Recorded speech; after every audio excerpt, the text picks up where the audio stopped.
So, welcome everyone. As I said a little while ago, this is probably the worst kept secret in Australia, but I'd like to formally introduce and announce that Phil Waugh is the new CEO of Rugby Australia. I'm personally really delighted at that. Just want to say a few things about Phil and his career. Obviously a 79 Test cap Wallaby, one of our most famous Wallabies ever, known for his grit and his hardness and his high standards.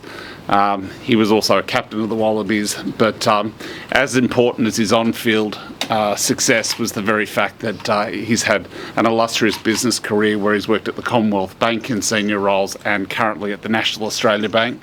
So we love the fact that he's performed those dual roles and done it very superbly too. I'd also like to add that RA obviously has been through some very tough times since he joined the board in 2018. And as the chair of Rugby Australia and working closely with Waugh, and I've known him for many years, he's done an amazing job in terms of always being available. We've had numerous meetings and calls keeping the organisation afloat.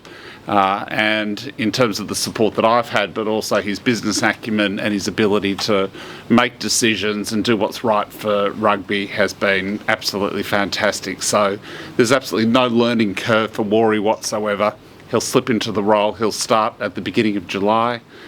He'll tidy up a few loose ends at his current employer at the National Australia Bank, but we welcome aboard him. He's a great person. He'll be a fantastic leader.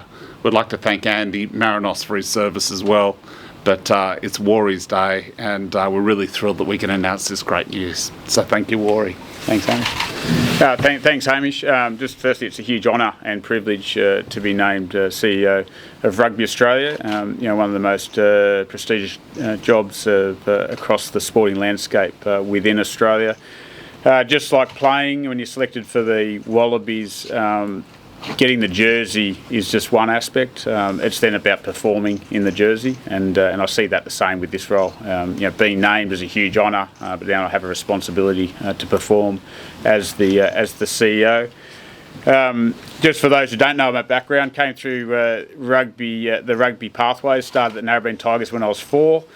Came right through the system. Actually ball-boyed the first ever Test match at the Sydney Football Stadium between the Lions and the Wallabies, and I've got a very strong affiliation to club rugby and see the connection with the community as a massive part of my role leading the game in Australia. Genuinely excited about what we have in front of us for rugby. We're calling it the Golden Decade.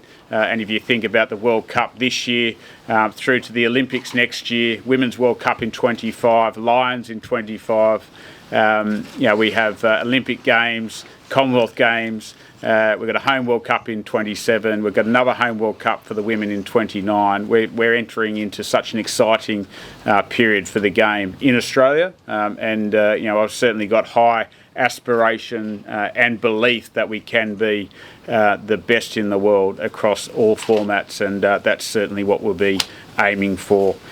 Probably just finish before I open up questions. I see this as a job that brings the whole of rugby in Australia together. I like to think about it as one team, and one team from club right through the country, and ensuring that we've got that connection from the grassroots right through to the national jersey, and that's really important for me. So just finish up by saying it's a massive honour, massive privilege, but most importantly a huge responsibility to ensure that rugby is successful and thrives across the nation.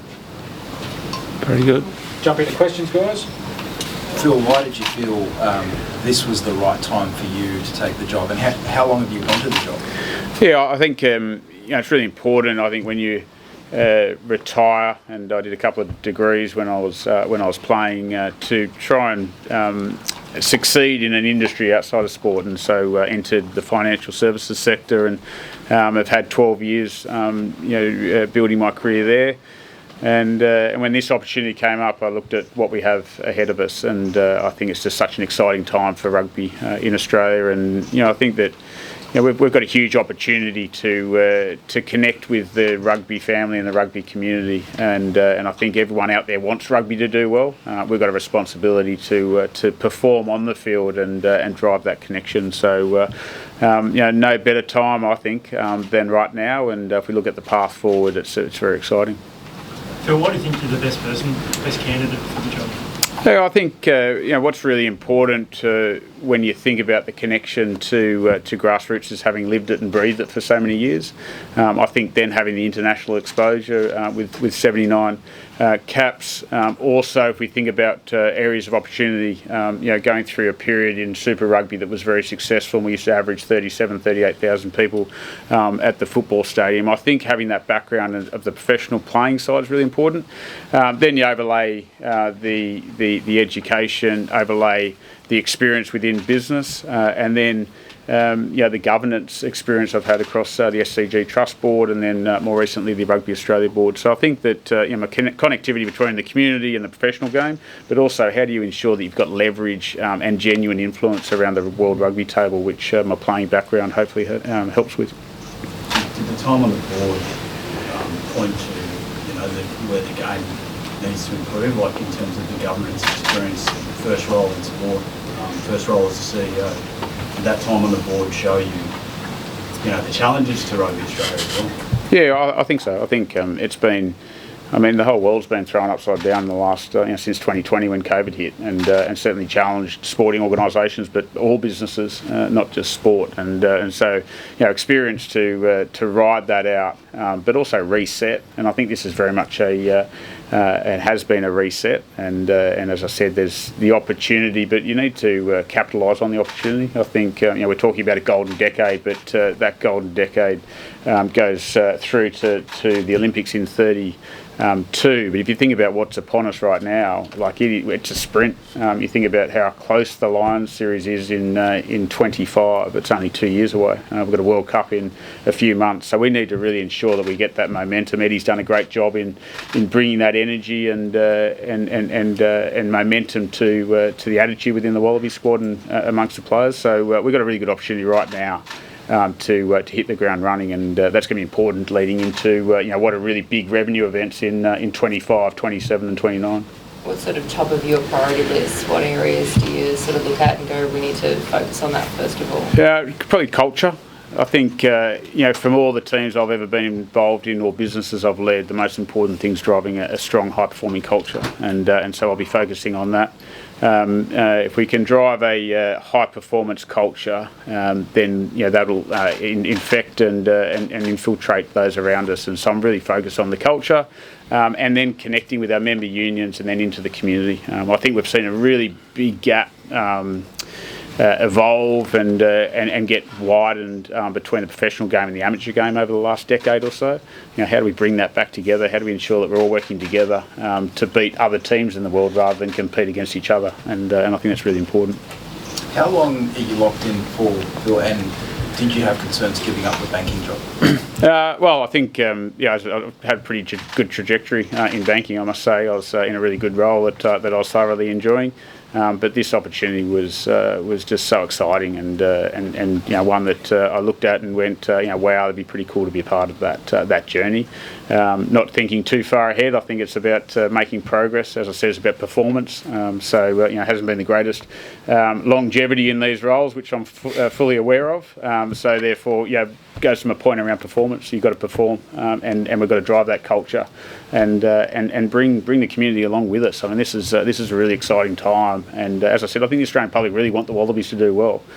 We just haven't put consistent performances out onto the field, and we haven't won enough trophies, and it's really important. And you think about the evolution of the women's game and what's happening across the women's sport as well, and the Sevens probably started in 2016 with the performance of the gold medalists in Rio. But if you think about full stadium at Eden Park for the Women's World Cup last year, we've seen what's happened in the Six Nations in terms of filling out Twickenham. There's a huge opportunity across women's sport. So I think bit of risk, but I think the reward is well worth it. Phil, you talk about that sprint, and there's a World Cup less than 100 days away. It's a two-part question. Firstly, where do you think the Wallabies are positioned? And second, your position on the debate around the overseas player and what market you think is probably best for the future? Yeah, I think firstly it's coming on us really quickly. So I think we need to get our best players available for selection, which is important in terms of some injured players. I think it's around then, if you go through the history of who's won Rugby World Cups, it's been teams with world's best 9 and 10. And so I know that Eddie and his coaching staff are focusing on who's going to be the combination 9 and 10. And then I think we've got enough depth. One of the great things that Dave Rennie brought was blooding a lot of players. I think we used 52 players last year across the system. So a lot of players have had exposure to the international landscape. And so I think we're pretty well positioned for that. Again, it's still very much the honeymoon period for the team and Eddie, because we play our first test on the 8th of July in Pretoria, and if you said to me where's the toughest place to play, I'd probably say probably Pretoria. So it's a good opportunity for the guys to perform, but it's not without challenges. I think then around the eligibility is one that's always a topic of conversation. Really important to get the balance right between keeping the integrity of the local competition and Super Rugby Pacific, as well as getting access to world-class players. So we're just working through that at the moment. We know it's 3 at the moment with some restrictions around it. Are there some exemptions because of positions or the delta between what's available onshore and what may be available offshore? We're working through that at the moment. And Phil, as Hamish talks about your relationship from a board perspective, but from your perspective, how do you sort of see each other working together, and how long, I guess, does the relationship be going on? Yeah, look, I think we're pretty aspirational, not just as a chair and new CEO, but I think as an overall board, I think we're pretty aspirational and ambitious around where we want to take the game, and I think that's a good environment to be in. We're going to lean in and have a good crack, and we're going to we want to be on top of the podium in every game we play, and I think we've been there and thereabouts. We dip in and dip out, but we haven't consistently been there. So the high performance arm of the organisation needs to be strengthened, and we'll be focusing on that.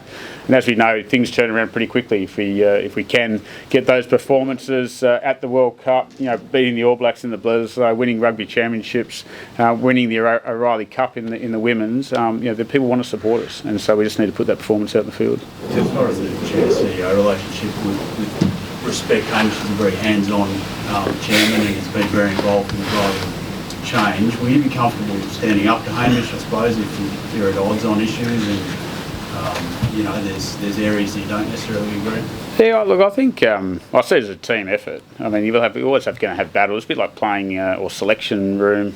You'll have sort of differences of opinion, but when you go out to market, you want to have a united front. And so, certainly challenge aspects that I may disagree with. But then when we go to market, we need to make sure that we're out there in front of people as a united board with the executive. So I don't see it.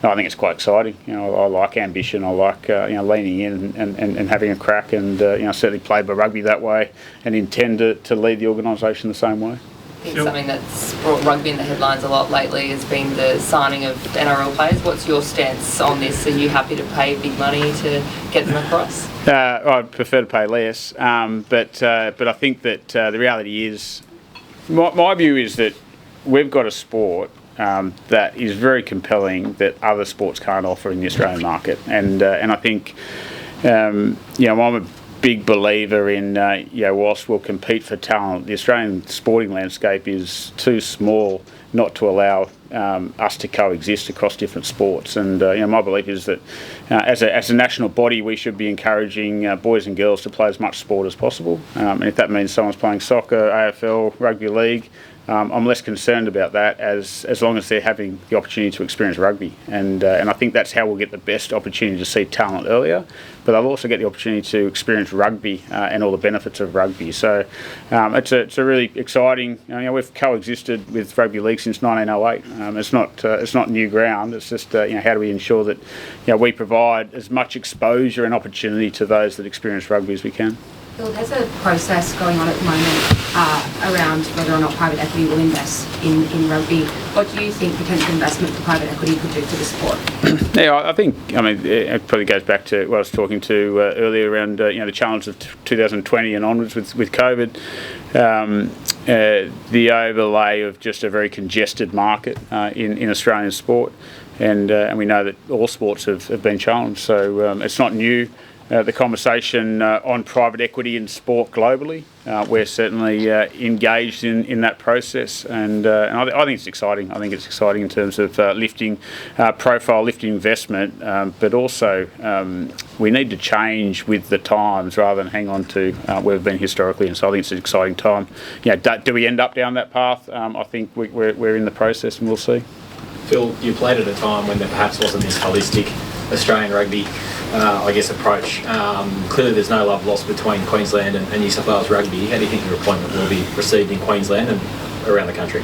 Well, hopefully well. A lot of good relationships, shed a lot of blood on the field against Queensland, but a lot of really strong relationships in the gold jersey with Queenslanders. So look, I think you've got to spend time face to face. I mean, Zoom's nice, but you've got to be up there with everyone around the country. So I'm quite excited about it, and a lot of great people that are very passionate about the game in Queensland. And I look forward to driving the game forward. Go back to the history of when Wallaby's been strong, Queensland's been strong, New South Wales has been strong, and so it's going to be important to drive that relationship. I think the competitive tension between the two states is really healthy, but you got to get on the same page, get in front of them, and drive the national interest. Hamish, how did the hiring process unfold, and why did Phil end up on top? We had an external consultant come in. We mapped the market to see who was out there. We had outside candidates who interviewed for the role.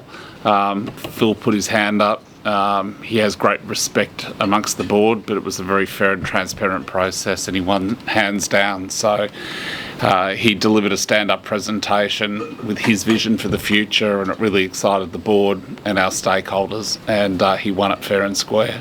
What was the key thing in his presentation that struck out to you? You can't put it down to one thing, but I think he's got really high standards in terms of how he wants our on-field and off-field behaviour to coexist, and we've got to shoot for the stars. So he is very performance-driven, and we've seen that in his business career.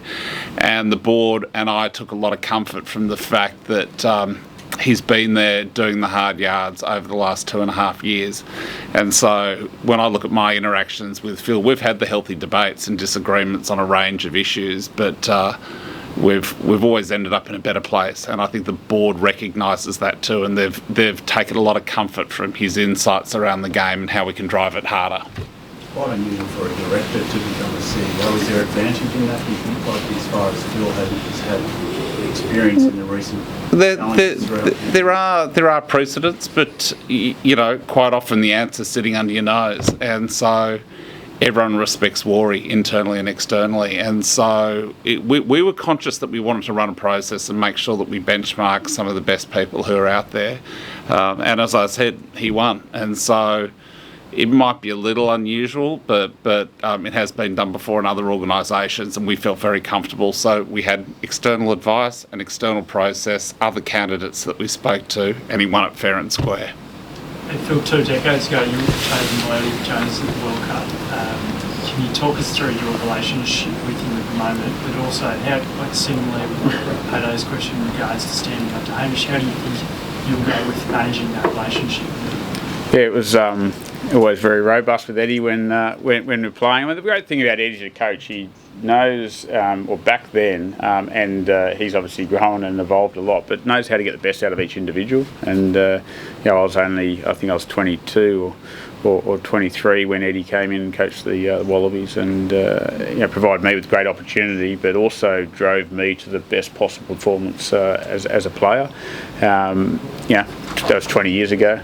Lots changed since then, but I think that we still have that real robust relationship whereby we want the best and the highest performance of the Wallabies, and we'll work together to get that. And lots of administrations have come and gone over the last 10 years. Do you think it's the link that you have with grassroots club rugby that separates perhaps you to previous administrations? Yeah, well, I think it's a pretty small population, Australia, and if you think about the rugby supporter base, it is based in the communities, it's based in schools and clubs, and we need to connect with where our base is. And I think Now, over time, people are now making a choice about whether they go to club games or whether they go to Super Rugby games. And when I was playing, you'd go to your club game and then you'd support your club players at the Super Rugby game. And it's really important that we actually go back to that and we put our best players and Super players into clubs. And then we bring the club supporters into Super Rugby and into Test matches. And I know it sounds sort of pretty logical, but I do think there's been a huge separation over time. So how do we actually connect our rugby community and ensure that the game starts and ends in our clubs, and we need to really invest in that space. Phil, what's your view on the state of the relationship with New Zealand and rugby at the moment, and then also Super Rugby, the health of that?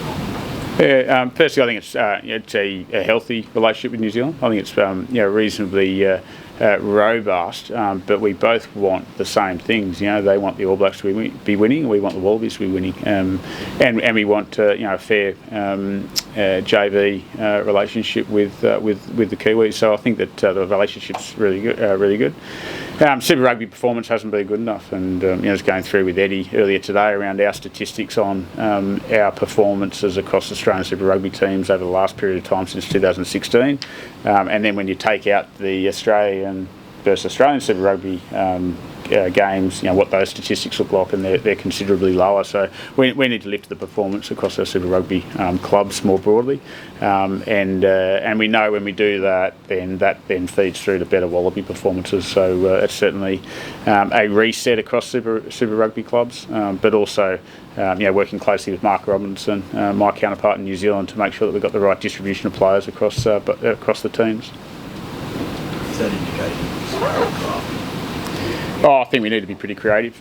I think we need that tournament to be the best provincial tournament in the world. And you've been there and when it was, and you've seen it can. We produce so much good talent in Australia and New Zealand, and we need to get. A lot of people talk about changing laws, and I think you can be pretty creative around some of the law changes. But what people really want to see is better execution of the current laws, and I think that's where spectators do get a little bit frustrated. What do you see there, speaking of vision, the relationship with Japan? Is that a relationship you think Australia needs to look closer at? Yeah, I think, and I know New Zealand are doing it. We've been working reasonably closely with Japan. There's a lot to like about what Japan have been doing with rugby. I think 2007, I think we beat them 150-0 or something around that. And then it wasn't too long until they turned around their performances, beat South Africa, made the quarters. So there's a lot to like around what Japan have done with their rugby. You think about the geography, time zones. Again, it's just about making sure that you've got integrity of competition. How's that working with the companies up there? What does it look like from a calendar? So I think that we definitely want to work as closely as possible with those located within our region. How receptive do you think New Zealand is to a draft system in Super Rugby? I think we're only in the infancy of talking through that. So when I have deeper conversations with Mark Robinson, I'm not saying that's the solution. I'm just saying that we need to get quite creative around how we think about Super Rugby. Cool. All good. Thank you very much. On the field now.